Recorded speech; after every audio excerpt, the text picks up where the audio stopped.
Hey everybody, welcome to this week's episode of Hollow Weekly. We're going to start this episode a little differently here. George, I looked on our Facebook page. We have a ton of fans, and some old gypsy woman had wrote a poem for us, and I thought this was interesting. Do you mind if I started at the top of the episode? Now I'm looking forward with to it. Okay, so it reads this: even a man who is pure at heart and says his prayers by night may become a wolf when the wolfsbane blooms and the autumn moon is bright. Make sure to listen to Hollow Weekly every Tuesday night. That sounds familiar. That sounds nice. Except for something's different. But something's a little different. It sounds perfect. I don't know. I like it because it said autumn and we're here. So. I'll take it as is, which fits in with this episode. Yes, it does. Because here we are to talk about our top three. Well, I brought 4. You always bring. We always agree to a number, and I know, then one of us screw it up. Screws it. No, not always you. Like sometimes it's me. Right. Like last week. Right. Well, I'll probably forget one. So here's the deal: we are podcasting from sunny Los Angeles, California. But it rained today. It rained a thimble. But that's what brought the poem on from the old. Right. The That's old true. gypsy That's woman. true. It set the mood. I'm not gonna be ungrateful. We needed the rain, but it's Halloween season, and of course we live in a land with no weather. Mm-hmm. So lots of pumpkins though. Pumpkin patches popping up everywhere. Thank God for them. Yep. And we also realized that we both grew up in places that had lots of weather for Halloween, and we're just kind of exiled here to the land of no weather now. Missing it. Right. So because we're missing it, we thought we'd make ourselves happy and talk about our top 4 weather events in horror movies. Did you say top 4 just now? Did you say top 4? Because we agreed to 3, and your ass brought 4. All right. You got 4. I got 3. Retake. No. 3.5. George is gonna say 4, and I'm fine with that. I just can't get rid of it. You know why? Because in horror films, there's always the unexpected happens. Oh right, yeah. My 4th one will be the jump scare. I won't tell you when it's. There we go. Okay, so I want to start mine off. Want to know what's your 3rd? Oh, this is what's good. This is what's like. We don't know each other's. No, list. we don't tell each other, right? So, it's sort of like wedding vows. We're like, what's your top 3? Oh, you got wait till the day. You gotta wait, right? Wait till the day. Yep. I don't. Okay, well, I'm just gonna start off. Is that okay? Yeah, please. Debatable if it's a horror film, but wait. Whoa, I'm sorry. I'm sorry to do this. Okay, I wanted to before we jumped into the movies. Do you have like Halloween weather, seasonal related stuff from where you grew up having Halloween? meaning like so the weather changed. You were in where? Springfield, Ohio. Yeah, Springfield, Ohio, next to The Simpsons. And when did the weather change? And like, well, I mean, normally this around this time the leaves start to go, and it's so funny because like I've only been in LA for like 3 years, and I automatically forget like when the leaves. You know what I mean? Like sure. 22 years of living in Ohio. Being in that weather, all of a sudden I move here for 3 years. And I'm like, when's the leaves change again? When's the snow start to fall? Like I completely forget. Right. But yeah, no, the fall around this time in Springfield was always like super, super pretty because Ohio is just like 3 big cities connected by a ton of highways. Right. So when you're driving along the highway, you get to see all of like the pretty trees changing color. And when did people start Halloween decorating? My house, it was always.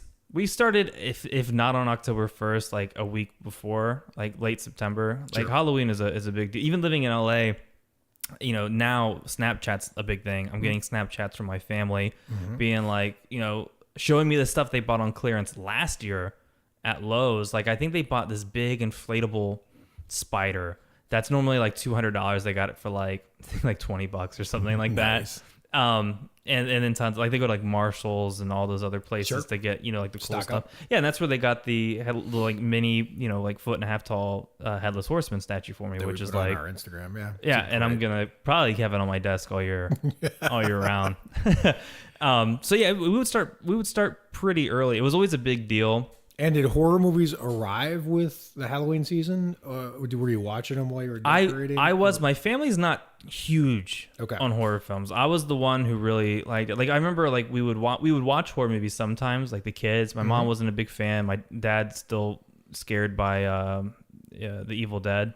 that terrifies the shit out of him. But Halloween music for sure. Nightmare Before Christmas, Beetlejuice, definitely on like a Tim Burton-y, Disney type film. In fact, I remember the last big Halloween we had, I went to Pandora, put in Halloween music, and we were all decorating. It was like I think the day we were doing decorations landed on like a Saturday. So like in Springfield, there's not as many restaurants as there is in Los Angeles. So like we went to like the Cracker Barrel, which I love the biscuits. Right. And then we came back and we decorated. And I remember listening to, I forget the number at the end of it, Napoleon something, but the song "They're Coming to Take Me Away." Mm-hmm. I remember that song came on, and it kind of freaked me out. Like it's daylight, it's like 11. It's a pretty manic song. It's 11 o'clock, and I'm like, something about this song is giving me the willies. But it was always a big deal in my house. Like we always decorated. My mom did a Snapchat video of like at her desk at work. She has photos of us all dressed up for Halloween. Oh, cool. Even my dad, he would get in on it. One year, my little brother was Scrappy Doo, so he went as a big version of Scooby Doo. That's awesome. and I think he was on the front page of the Springfield News Sun that day for like Halloween. He was like, "Oh shit."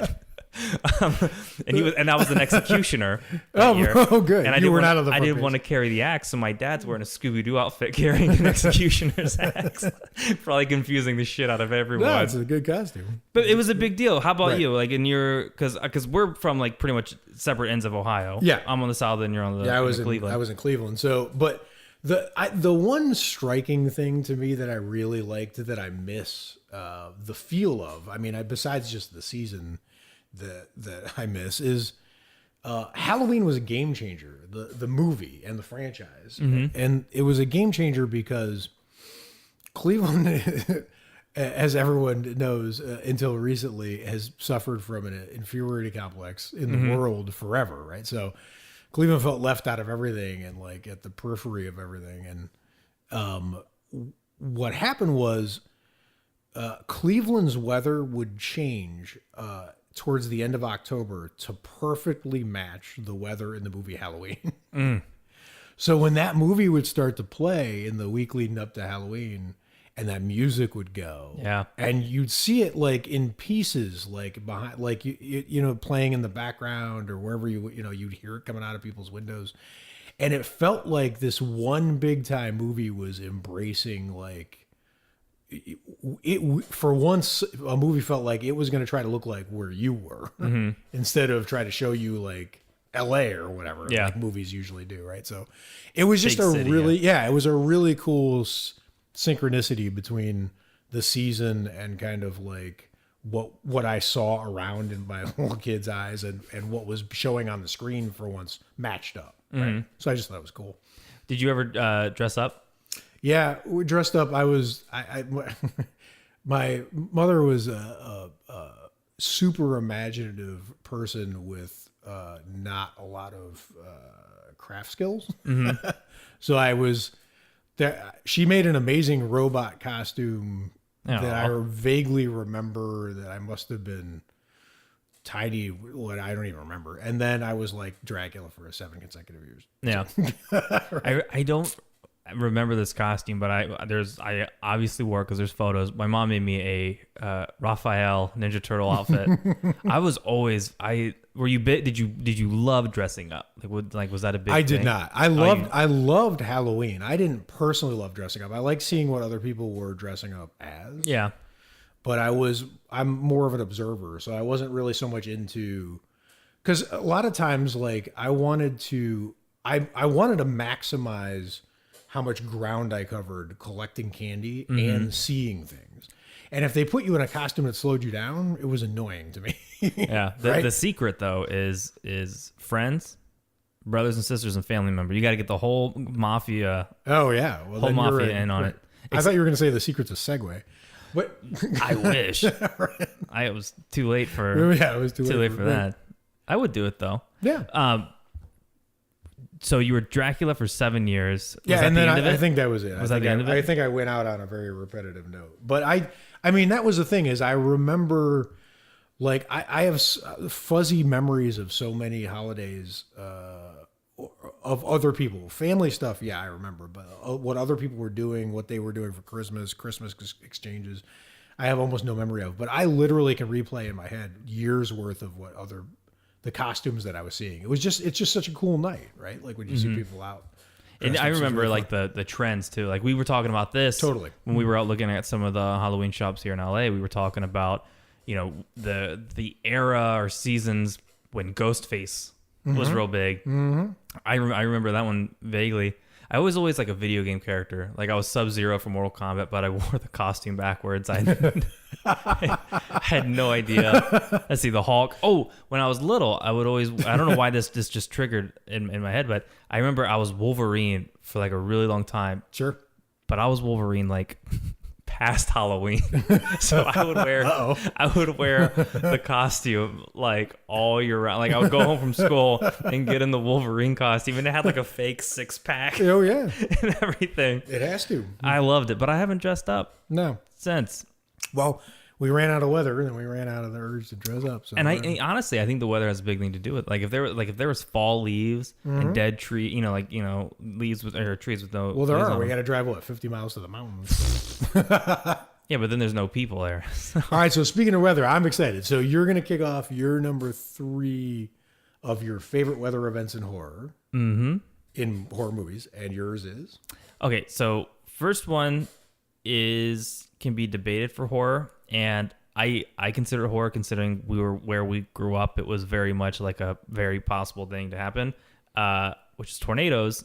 So my number 3 is Twister. Oh, makes sense. Because I remember it didn't happen a lot of time because the Springfield was like, I can't describe it. It was sort of like in like a little bowl type, like the land was. So it made it like not as easy for a tornado to form there. But there was a few times growing up when like shit got too real. Yep. And I remember like us all like, like getting our shit together and being like, all right, like wait this out. And I remember like freaking out, like, oh my God, we're going to lose the house. We're going to die and all this other stuff. So when I saw Twister, like that connected, I was like, oh my God. I mean, I wasn't a tornado chaser, but the idea of it, especially at the beginning, when like, the dad goes flying away and like the dog lived, right? I think so. I think the dog lived. I think they spared the dog. But I think there's just something scary about tornadoes. I mean, I don't have to say anything else. Like anytime they sweep through, they're scary. Correct me if I'm wrong, because I think, that horror or horror thrillers or whatever you want to call them, they do a good job when they take something that's generally not seen or used, or even your last memory of it is sort of nice, and then they twist it around. No pun intended. So like, I don't remember there being tornado movies before Twister. The only tornado in cinema I remember was Wizard of Oz. Yeah. Right. I was actually going to consider the Twister from Wizard of Oz, but then I think Twister did those were very villainizing. Yeah. and what's funny is the thing that sort of redeemed it for me. There is one more movie with evil twisters, and that is Disney's Hercules, where the twisters are coming. There's like 2 of them. They each have like red eyes, and I think the way he defeats us, he grabs them by like the bottom, and he just like swings them around and like kind of like counters them. I think that's how he defeated them. And of course, there's Sharknado, yeah. Right. So I think twisters are pretty scary. There's not a whole lot of them. If you're not considering Sharknado, which I think that counts because the whole thing is a tornado. So I think twisters. Yeah, no, that's a good call. I remember tornado actually rampaged through where I lived, and we were in school. Oh, and no. I remember even then they crammed us like into the basement that none of us knew existed to ride it out, right? And the teachers were not good at staying calm in a crisis situation. Yeah, they're thinking about their house, right? And the basement's filled with like old nuclear fallout signs and like all kinds of weird shit. And I remember literally in my kid brain, I remember thinking to myself, great, we've drilled for everything, fire, like whatever, and the one thing we didn't drill for is the one thing that's coming. I'm like, because no one had ever done that. We hadn't practiced that. We didn't drill for tornadoes? No, not at all. All of a sudden we were just in a basement, right? So I was like, that figures. And it's like what they say. It sounds like everything gets quiet, and it sounds like a train going by. It's super creepy, and yeah, I mean, if you've been threatened by one or lived through one, and that movie Twister was a big deal when it came out because that was. The guy who did Speed, right? So it was like a special effect. I think so. Yeah, they still even have like the Twister like experience at Universal when you go there. It's like Oh, you wow. stand there I and didn't it's know. like, yeah. And it was like, we went and saw it like last year when we went, and it was like, shit, that's that's pretty scary stuff. All right, so Twister's in. I love it. Twister's in. All right, so I'm gonna deviate for a second. So the reason I'm picking my number 4 is it not only is it great, but it's something that's kind of unique in not unique. I mean, this happens, but I couldn't think of another good example of it. So there's a short story called Dracula's Guest. It's written by Bram Stoker, and it was apparently the original first chapter of the book Dracula, and it was deleted from the book. It's amazing. I came across it in a short story, and I couldn't believe when I found it that the guy who wrote Dracula wrote something that got clipped out of Dracula, and no one talked about it, no one ever heard of it. It's never been turned into a movie. It was one radio adaptation by NPR. And it's got the amazing action in it. It's super creepy. It's got a great slogan in there where there's, in foreign language, it translates to the dead travel fast, right? And I was like, wow, there's this little perfect, and I thought, well, that's going to suck because it's going to be like the introduction to a book and it's just going to clip off at the end. But it's a great story just by itself. If Dracula novel didn't exist, this would just be a great short horror story, right?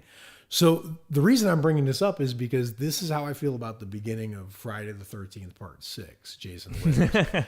The first 9 minutes of that movie, I mean, I like a lot of the movie, but the first 9 minutes when Tommy and Alan are heading to go, to Jason's grave, and they're driving through, and the season is perfect, and the weather is, Lightning, there's thunderstorm coming. Yeah, but there's a storm coming, but it's not there yet, and they're driving, and the you're getting more nervous, right? And then they get to Jason's grave, and it's like this perfect encapsulation of like what a autumn horror themed movie could do it in 9 minutes.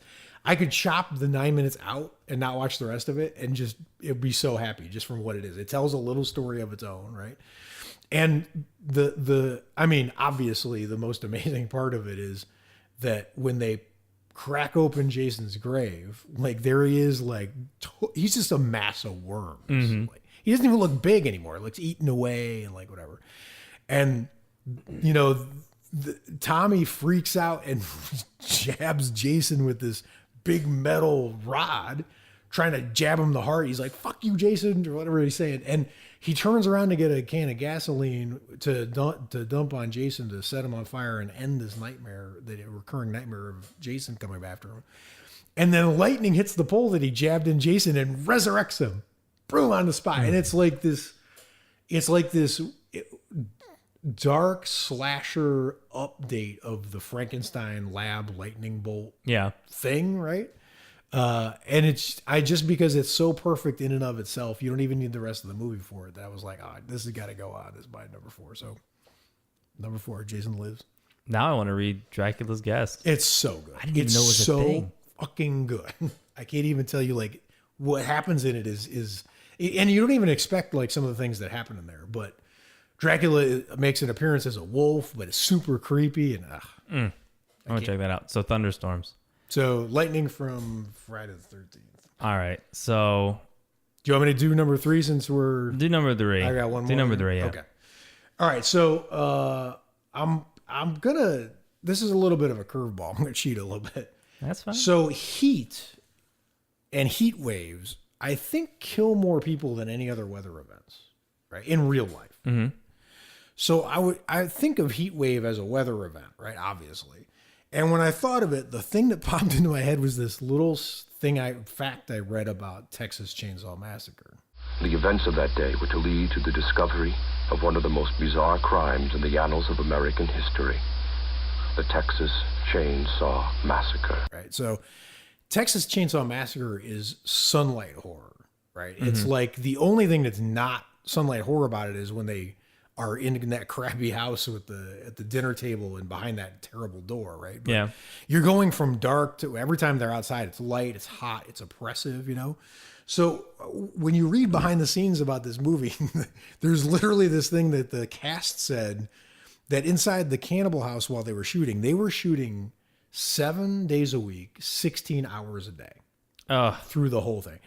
They were being tortured, basically. I mean, it was worse than the Evil Dead shoot, and that's hard to do. Like, yeah. one of the actors, he actually said he's a Vietnam vet, and he said shooting this movie was worse than being in Vietnam. That's a quote. This guy. So, but guy. they were in this legendary Texas heat wave while they were filming this with no break, straight through, right? And the cast said that in the cannibal house where they have dead things, real dead animals, real skeletons, like whatever, it would get up to 115 degrees. It would bake the animal carcasses while they were shooting. And they said we would do a scene and then all of us would run to the window after the scene so we could throw up together. Like, this is how this movie's being made, right? And you can feel that terrible conditions, that heat and that relentless sun, thing like happening. I feel like the weather is interesting and in how it's portrayed in the movie, but it might be one of the best examples I can think of weather that actually impacted the making of a movie. That movie right? feels like really sweaty when Right? I watch it too. Of course, yeah, of course. Like grimy, like you just need to take a shower. Right, for sure. And what I think happens then is the cast was they were really full of rage. So what you were seeing was real, right? So like my favorite anecdote from this behind the scenes of this movie is that they were interviewing Gunnar Hansen, and he said that he goes, not many people know this, but the end scene that's so famous with the chainsaw dance where he's waving it in the air or whatever, he's like, I was literally trying to hit Toby Hooper with the chainsaw when I was swinging it around like that. He's like, I'm lunging at him because I was so angry. They took my lines. They told me they wanted me to squeal like a pig. And he's like, this howl came out of my throat and I scared myself because I was so mad. And then I was swinging this chainsaw around, fantasizing about like hitting the director. This movie is a ball of hot fucking rage, right? And so I think it just does an amazing job of portraying something that you don't usually think of as like weather, like horror movie, typical storms or whatever, but is interesting in the effect it had on. So, number 3. Oh, I now need a shower again just thinking about the movie. God. Right. Oh. Yeah, this was supposed to be a fun weather, man. I'm fucking it up. No, that's fine. I'm gonna bring it back around with Okay. with a surprising answer that you'll never have guessed. You'll never guess that I like this movie. I don't know if I've mentioned in the podcast I feel like that I've liked this show or this movie, but it is weather, and not all of it is damaging or life-threatening. It's just weather in general. Yes. And we had just talked about you know what, this is actually really funny, from where the movie takes place in a fictional town, but it's a play off of Warren County, I believe. Really? I'll double check that, and we'll put it in the show notes or correct it on the Facebook page. Sure. But Trick or Treat takes place in Ohio, and I believe the fictional town is somewhat near southern Ohio. I believe It makes sense. I think the name It looks plays like off it. Right. that, which is also funny because Nightmare on Elm Street, Springwood, and on the map it's like right where Springfield is. Right. But the movie's Trick or Treat, and for me, and this is one of the reasons I can gush about this film for then until the end of time. But the thing that I love about it is the fall weather, because like I can watch that movie here in Los Angeles and get that sense. Like I can like feel the crisp air. I can hear the crunch of the leaves whenever I watch this film. And even that small little town where they're having that big Halloween festival, people are like in the streets, they marching with drums and shit, and everyone's dressed up in costumes. Like for me, it's just it's probably one of the most festive things that I see, and like Sure. I want to be there. Like I want to be. You want to go through the screen. I want to go through that screen, but I don't want to not obey any of the rules of Halloween because I don't want to meet Sam. Right. I'll see him, wave From afar. and but that's it. Right. but I think the fall in Trick or Treat, same for the same reasons, for like Halloween, actually, do you even see that many fall leaves in Halloween? Because they shot it. You do. I mean, you do in the background for quite a few of the scenes, but it's hinted at because he's so good at that.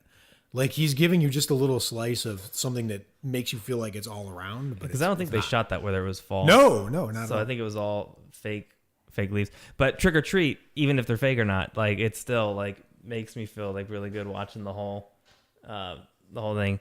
So for the same reason that you liked Halloween, like it had like, it has the fall feel to it with the leaves in the back. Doesn't care. I don't care where they shot it. It feels like fall. Right.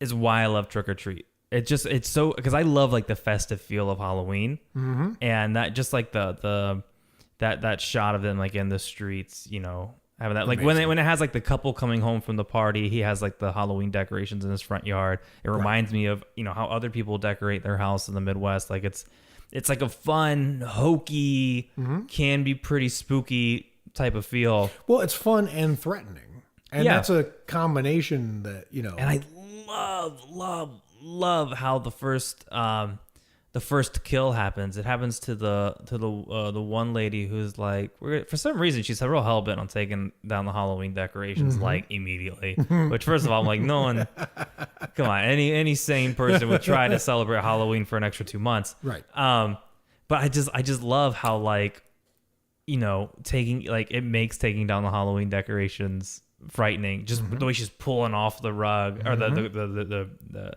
sheets off of those ghosts. I love that, playing like totally. You're making the Halloween decorations frightening. I love that. So just the whole feel of fall in Trick or Treat. And that's funny that you point that out, because it's like the season wants to hold on. The day doesn't want to be over. The decorations don't want to come down, and that's like, I'm sure the leaves didn't want to die and fall. No, right? I doubt it. So like this is a perfect, right? Like it's a perfect way to portray that, and that movie just nailed it.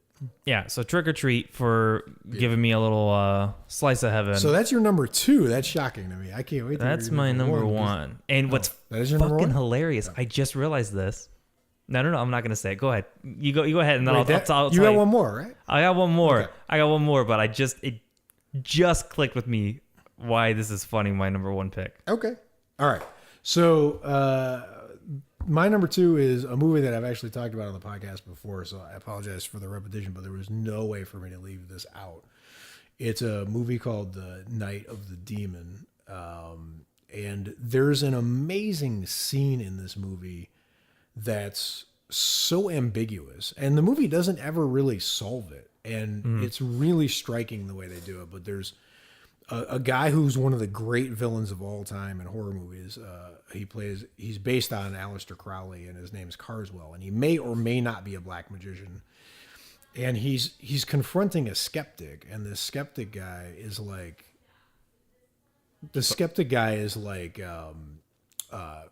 not sure if he knows there's something off with this guy, but he's not sure if how willing he is to believe that there's any, even sinister motives behind it. So they're out at a children's birthday party in this beautiful area of, I think it's England, and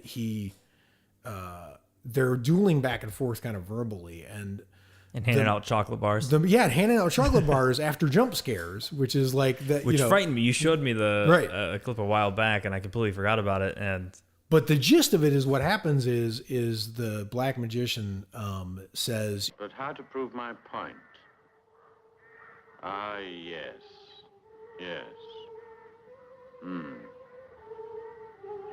There. It's done. What is? The magician doesn't like to expose his magic, black or white.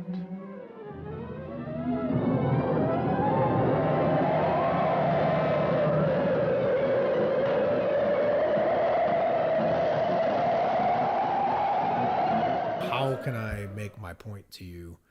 And then all of a sudden this ridiculous cyclonic wind picks up. And the way that it's filmed, because the guy who directed this, who's a legend, He did not screw around. He pulled fans from like their version of NASA and put them all around the landscape. He annihilated everything in the set. Like he went all out.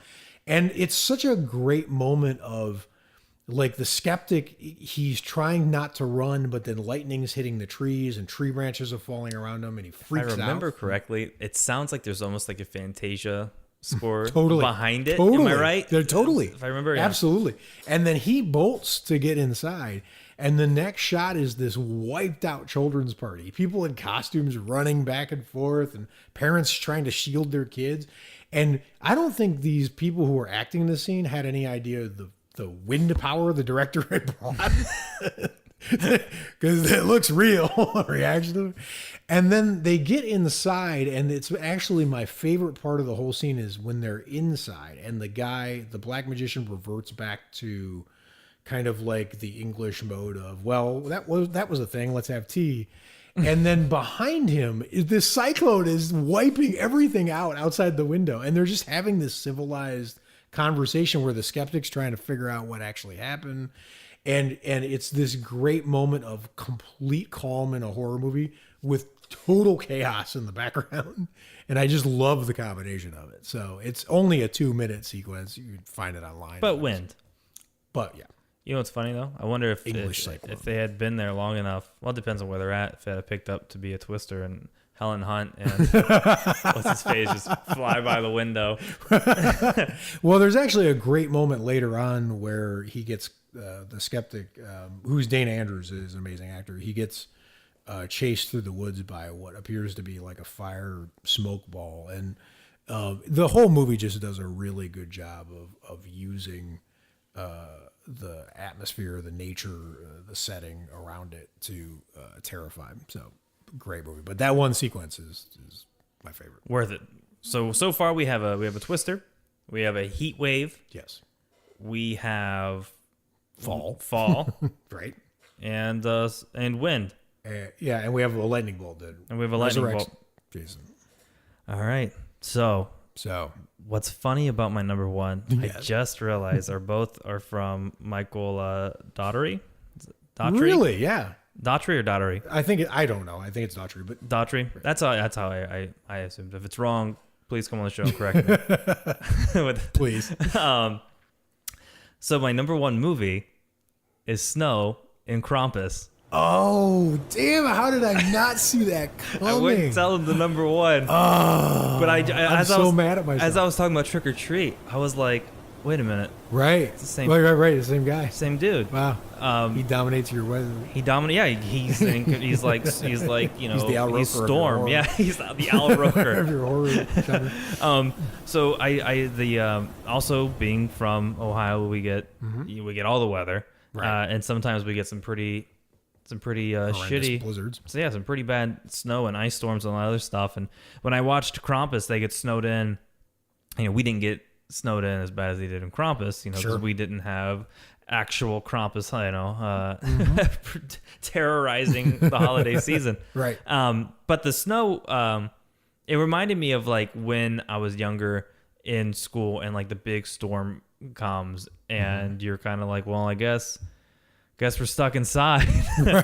Right. And there's something cool about, I've always been a big fan of like, especially in like video games, whenever there's like a section or something involves snow, and even movies with snow, like for example, like, you know, the Battle of Hoth in Empire Strikes Back. Like, I don't know, it stands out. I don't know if it's because the battle itself's cool or it's because the place the battle takes place at is awesome. But I always feel like, well, I was going to put the weather from The Shining on, and it's like an honorable mention for me because it dominates like a lot of the plot. there's just something cool. But I couldn't pull it out of The Shining. The Shining does like 1,000 things well, so I couldn't yank the weather out of that one and just be like, and Snow and Krampus, like that's the whole reason they're stuck in that house and getting tortured by, you know, scary presents and snowmen and gingerbread. I literally was just, while you were talking, I was trying to like, what if I thought of 3 scenes from Krampus, what would come to my mind? And I'm just seeing snow everywhere. So, yeah, it's just and the way that they like the snow itself, like, you know,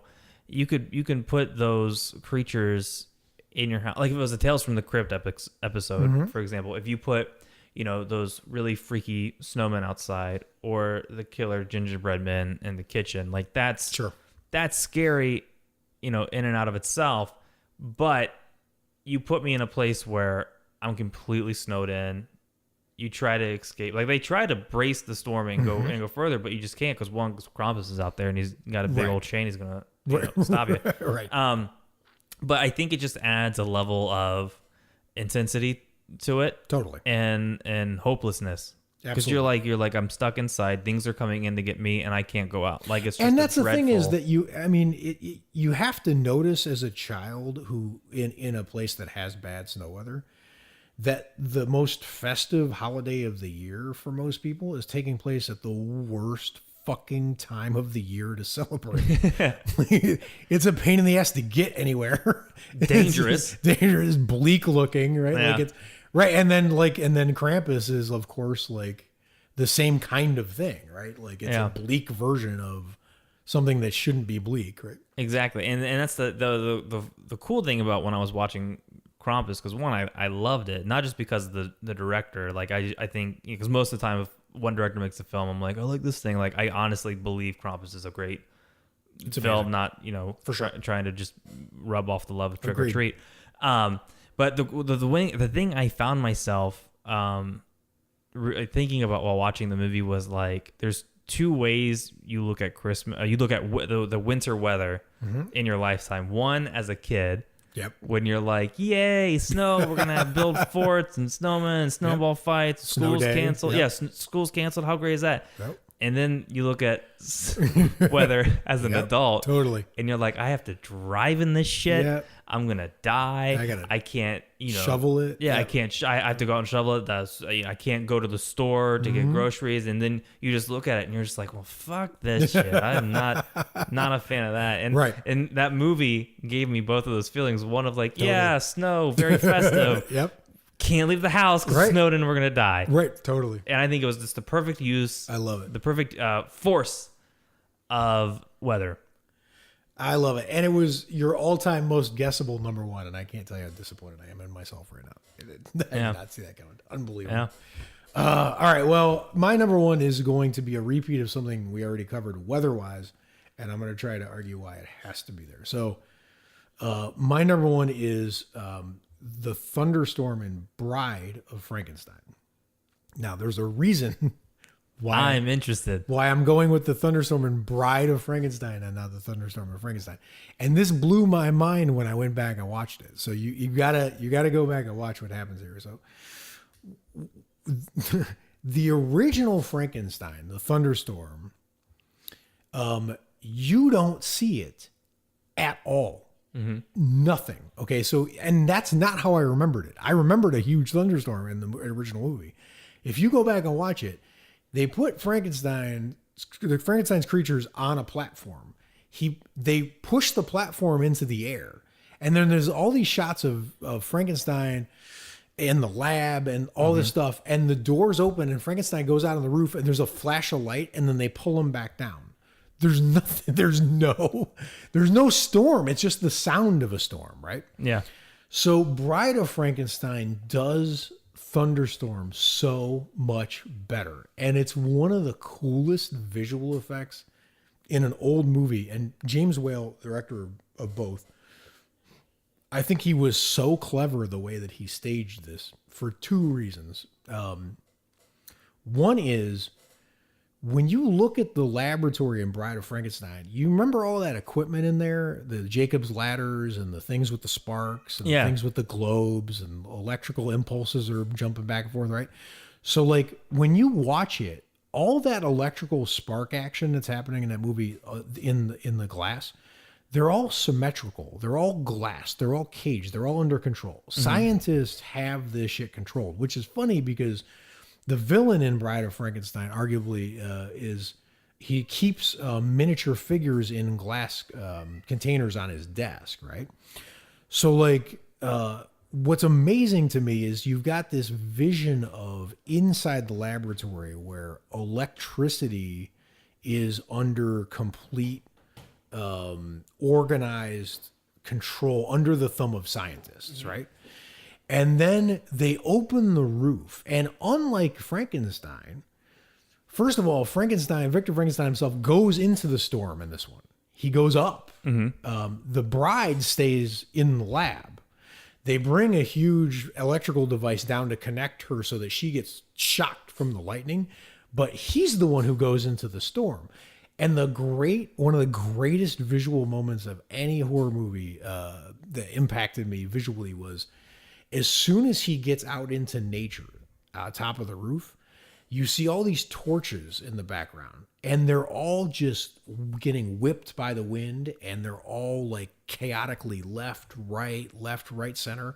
And there couldn't be a bigger difference between the lab where the electrical sparks are like totally under control and this chaos out here where nature's having its way with the light source, which is the fire, right? Because that's how this is going to end. You know, nature's going to blow the shit out of everything, right?